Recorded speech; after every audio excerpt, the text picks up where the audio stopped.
श्री स्वामी समर्थ. आज छान असा अभिषेक करणार आहे. कारण काय कोणास ठाऊक बघा, माझ्या मनामध्ये जेव्हा वाटेल आज माझ्याकडे वेळ जास्त आहे, थोडंसं माझं काम लवकर होतं, त्यावेळेला मी अभिषेक करणं, हे करणं, काढणं वगैरे, व्यवस्थित पूजापाठ करणं, ज्यावेळेला कामाचा वर्कलोड जास्त असतो. कारण मी पहिल्यापासून कर्म आणि आपल्या कामाला आपली सेवा मानत आलेली आहे. जाता येता नामस्मरण जरी केलं तरी सेवा घडते. जरुरी नाही की ह्या गोष्टी सगळ्या होणंच गरजेचं आहे, हे झालंच पाहिजे तरच सगळं आहे. ओढाताण करून काही करायचं नाही. आज वेळ होता मस्त असं मी अभिषेक केलेला आहे. त्याच्यासाठी दूध जे आहे ते मी आदल्या दिवशी संध्याकाळी काढून ठेवलेलं दूध होतं. बरेच जण म्हणतात की दूध ताजं घ्यावं का? बघा आता सकाळचं काढलेलं संध्याकाळी येतं, संध्याकाळचं काढलेलं सकाळी येतं. जे पिशव्यातलं येतं ते तर किती दिवसाचं असतं काय आपल्याला माहीत नसतं. आमचं दूध जे येतं ते म्हशीचं येतं. संध्याकाळी मी काय करते की त्यांच्याकडून घेते. त्यांचं असं म्हणणं आहे की तुम्ही सकाळी घ्या, संध्याकाळी घ्या, तुमच्या हिशोबाने घ्या. पण संध्याकाळी जर तुम्ही दूध घेतलं तर तुम्हाला एक फायदा असा होतो की तापवून डायरेक्टली तुम्ही संध्याकाळी फ्रीजला ठेवू शकता. सकाळी छान अशी साई येते, साई काढायची आणि मग दिवसभर ते प्लेन दूध जे आहे ते तुम्ही वापरू शकता. तर डॉगींना जे आहे ते दूध जरी वापरलं तरी हाफ पाणी घालावं लागतं. पूर्ण असं आपण फॅटचं नाही घालू शकत. त्यामुळे माझं दोन्ही कामं होतात. म्हणजे तूप पण निघतं, दूध पण वापरायला निघतं. पण त्यानं काय होतं की मला अभिषेकला ना दूध जे आहे ते संध्याकाळचं सकाळी वापरावं लागतं. असं चालायचं. आता पिशवीमधलं येतं ते आता किती दिवसाचं असतं, त्याच्यापेक्षा हे बरं आहे आपलं सकाळचं संध्याकाळी. शिव ड्रेस म्हणलं केवढ्याला बसतोय वर गेलात 500 रुपयाला बसतोय. हो पाय एक साडीची किंमत झाली.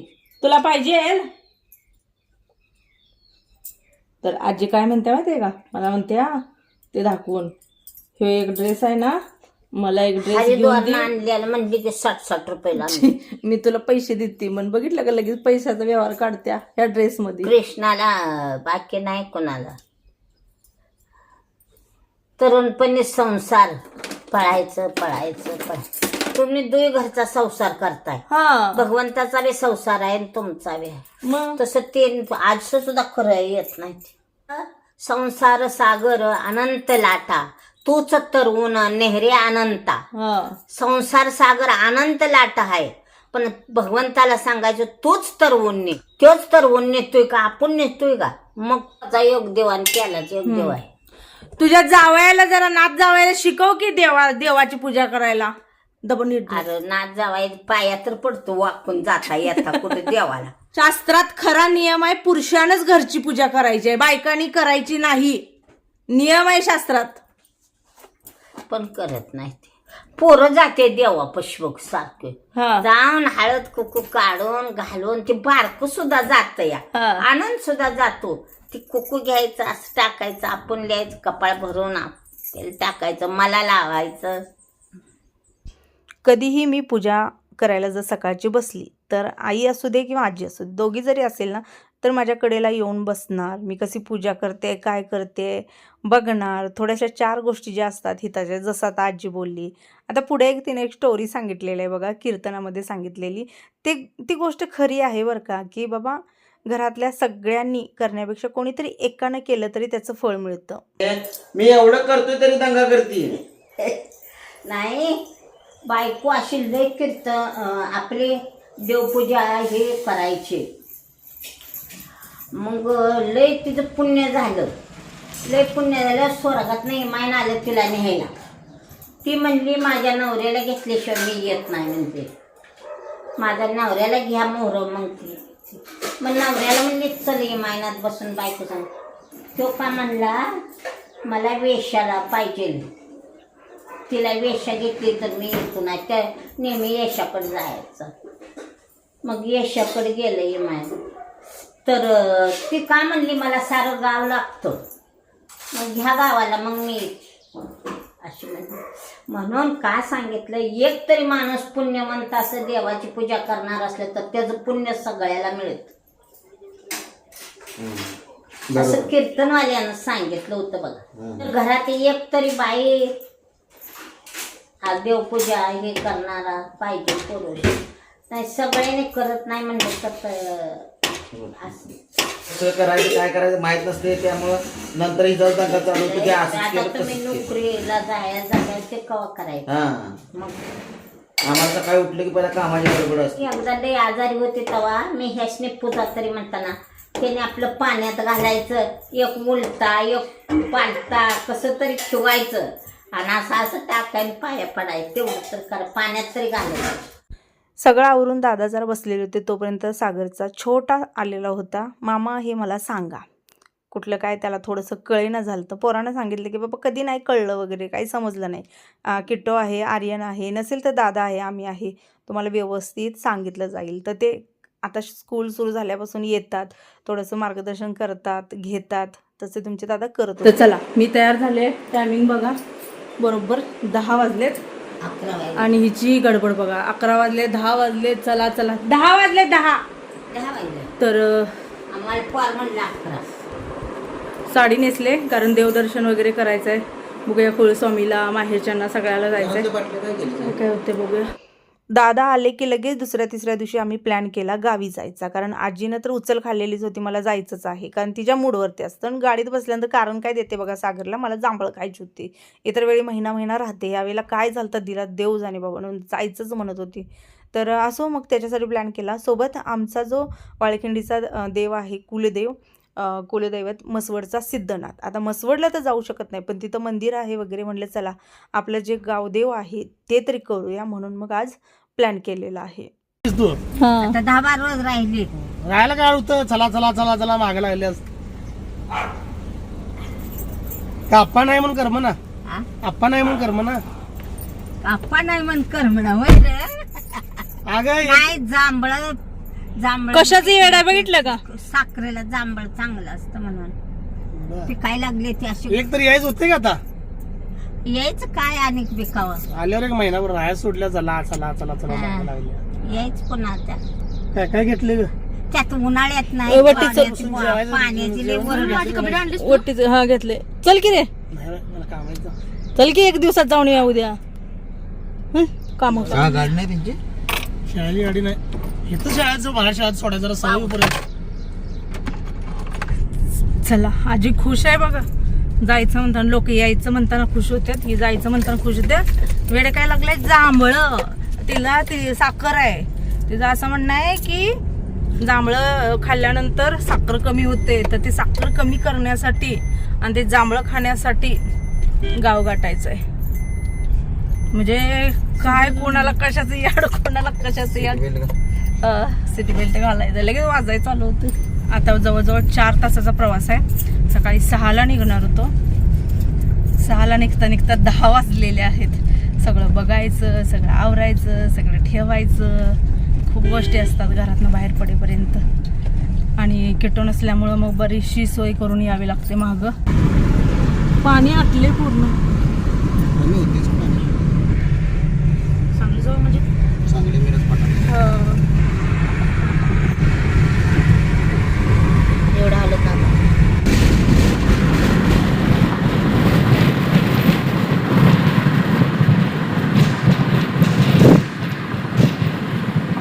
कुठं आलोय आता? मिरजच्या पुढं, मिरजेच्या पुढं. शिरडूनच्या जवळपास. हा. पाऊस झाला घेतं काय की म्हणजे जरा हिरवं वाटायला लागले, पाऊस झाल्यागत वाटतं इथं. तुम्हाला बॅक कॅमेरा दाखवते, असं हिरवळ वातावरण छान आहे इथलं, मस्त दिसतंय हिरवळपणा.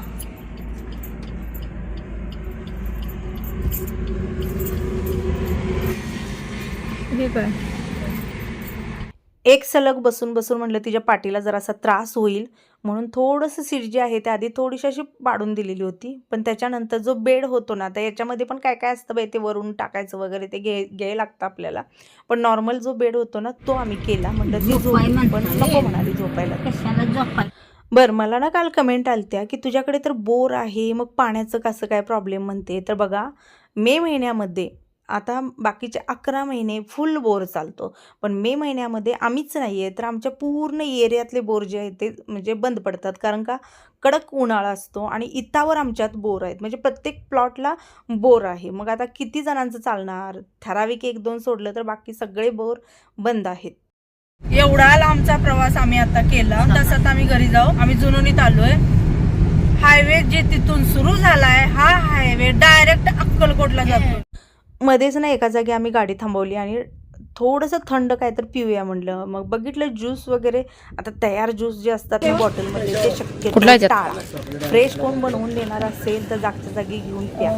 आणि आता बॉटलमध्ये ज्यूस तुम्हालाही सांगेन पिऊ नका. आम्ही पितो, ती आई आणायची, आईला भरपूर सारे जणी ओरडत होत्या. मग आम्ही तर काय केलं की डायरेक्टली आईस्क्रीम घेतलं, कारण ते नव्हतंच, म्हणजे तयार पण नव्हतं, कसलंच नव्हतं. आईस्क्रीम आणलंय, आईस्क्रीम खाऊन घेतो. निघतंय का?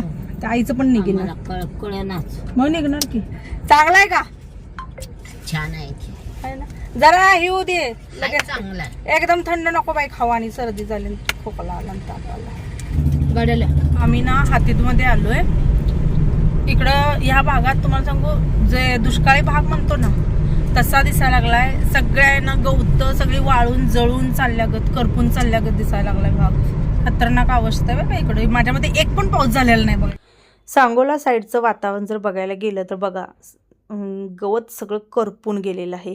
पाऊस झाला नसल्यानंतरची अवस्था आहे. मी तुम्हाला आधी एक भाग दाखवला, गवतसुद्धा तिथं उगवलेलं होतं, ते फ्रेश ताजं दिसत होतं, कारण तिथे एखादा पाऊस झालेला असावा. पण इकडं काही नसल्यामुळे अक्षरशः असं वाटत होतं की एकदम वाळवंटा टाईप, थोडंसं कुठं कुठं मध्ये जागं आणि खाली असणारी जमीन, बाकी वाळवंट आलं, आणि त्याला काही फरक नव्हता. सगळीकडे आता पाऊस, म्हणजे पावसाची वाट बघितली जाते. मला काल कमेंट होतं की ताई पाऊस कधी येतोय काय माहीत. आता हे धोंडा महिना पडल्यामुळं थोडासा लांबणीवरती गेलेला आहे, पण येईलच, कारण शेवटी त्याला पण काळजी आहे ना सगळ्या गोष्टीची. माणसांचं एक ठीक आहे, कुठून तरी काहीतरी ॲडजस्ट करतील, पण पशु पक्षी, जनावरं, प्राणी यांचे म्हणजे भरपूर हाल येणार आहेत. त्यामुळे देव एवढा पण निष्ठुर नाही आहे, पडेल पाऊस. आता सगळीकडे जर बघायला गेलं तर ते करून बसलेली माणसं असतात ना, तशी सगळ्यांची अवस्था आहे की बाबा पाऊस येऊ दे म्हणून. नावाची काय चीज काही ना, मी आईस्क्रीम खाल्लं आणि आईस्क्रीम खाल्लं आणि कागद गाडीत टाकली. तिच्या बाण तर ते रस्त्यावर टाकली तर हिच्या बाजूला जुळी दंडा पडला असता. काय मी विचार केला, भारत आपल्याला स्वच्छ ठेवायचा, नुसती आपली गाडी ठेवायची नाही, म्हणून मी गाडीत ठेवला कचरा. दोघंचे दोघं बापले म्हणा, गाडीत कचरा टाकत्या, गाडीत कचरा टाकत्या. हा, मला घरात कचरा टाकायला आवडतं, खरं मला बाहेर टाकायला आवडत नाही. आणि तुमचा कचरा तुम्हाला लोकांच्या घरात मी काढते ना, तसं गाडीचा माझा कचरा काढायचा. आता असं खाऊ घेतलंय, अनूला, अनंतला, आलोय आम्ही खराब असे. आता मी डायरेक्टली मामाकडे आलेले आहे. इकडे आजीला सोडणार आणि इथून मग निघणार आहोत जतला. मनामध्ये एकही होतं की आता दरवेळेला मी येईल तेव्हा आई असते, पण आई आता वैष्णो मातेच्या दर्शनाला गेली होती. आणि का कोणाष्ट ह्या ना 4-5 दिवसात माझा म्हणजे मूड खूप बदललेला होता, कारण मला सागरला डेली न चुकता कोणाचे फोन येऊ न येऊ, पण आईचा फोन दिवसातून एक तरी असायचा. पण जशी ती प्रवासाला लागली ना, तसा आम्हाला तिचा कॉल आला नाही. म्हणजे संदीप करत होता, बाकीचे जे ग्रुपमधले होते, कारण कार्ड चालत नाहीत बऱ्याच ठिकाणी. तरी पण त्याने येऊन आहे ना दिल्लीमध्ये तिला दुसरं कार्ड दिलं, पण तोच आणि प्रॉब्लेम, नेटवर्क प्रॉब्लेम, ह्या त्या गोष्टीमुळे बोलणं व्हायचं नाही, तिला आम्हाला कॉल करायला मिळायचं नाही, सगळ्या गोष्टी होत्या. पण मी तुम्हाला खरं सांगते, मी अनुभवलेलं सांगते, आईशिवाय आपली तेवढी काळजी कोणीच करू शकत नाही, कोणीच घेऊ पण शकत नाही. हे मला खरंच म्हणजे या आठवड्यात कळलं, कारण तिचा डेली सकाळी जर समजा आम्ही कॉल नाही उचलला तर दिवसभर सगळ्यावरती करणार, नाही तर सागरला करणार, त्यानं नाही उचलला त्याची चौकशी माझ्याकडे करणार. म्हणजे आमच्या दोघांसाठी असू दे तिचा रोजचा एक कॉल ठरलेला असायचा. पण ह्या 4-5 दिवसात कॉल आले नव्हते ना, बोलणं झालेलं नव्हतं. बाकी संदीपकडून हाल हवा कळायची. आणि त्याने जे दिल्लीत उतरून म्हणजे तिथं थांबून जे दिलेलं कार्ड होतं ना, त्याचा प्रॉब्लेम असा होता की तिला नेटवर्क व्यवस्थित नसल्यामुळे ना ते बोलणं होत नव्हतं. बाकी ग्रुपमधल्या लोकांशी संदीप असा ना तसा कॉन्टॅक्ट करायचा, त्याचं पण पूर्ण लक्ष होतं. तिचा प्रवास पूर्ण होईपर्यंत ना तो सतत कॉन्टॅक्टमध्ये असायचा, आणि त्याच्याकडनं आम्हाला तिच्या हालावा कळायची, आणि ती मग आमची चौकशी करायची, फोन आलता का, बोलणं चालतं का. असो, आईशिवाय आपली काळजी कोणीच करू शकत नाही.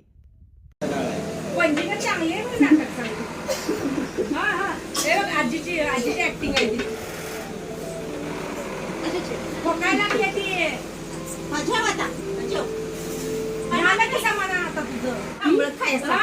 आता जांभळातच जायचं पटकन.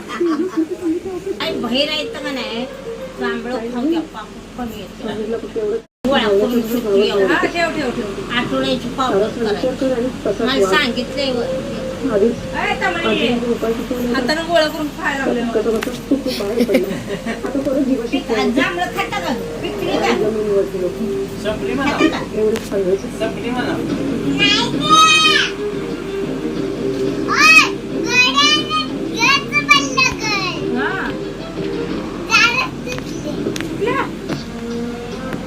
बघितलं पडत आलती दोन्ही बी कोण ते आलं पळत आले मला बघितलं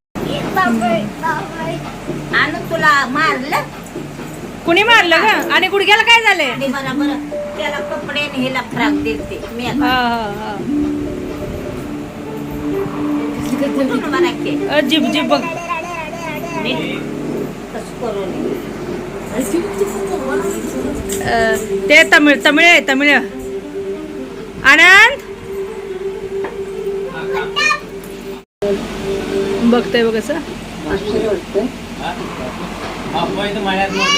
हा काय ग हा किती वाजले अहो? सापानं ओलांडल्या का काय का तुला करत्या लगे पोचले हो जा. वरात ना हे बघ बस की इकडे. त्याच्या खाली.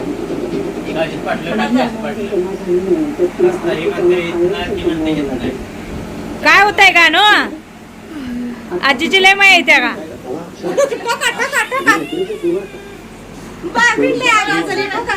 ए बारकलय कुणाचं आहे हे पोरी अशाच वांड असते ते सगळ्यांच्याच आहे त्या हे बघा बारक एकच द्या बाई बस अहो मी काय काढायला ही सेम टायनी का दिसते मला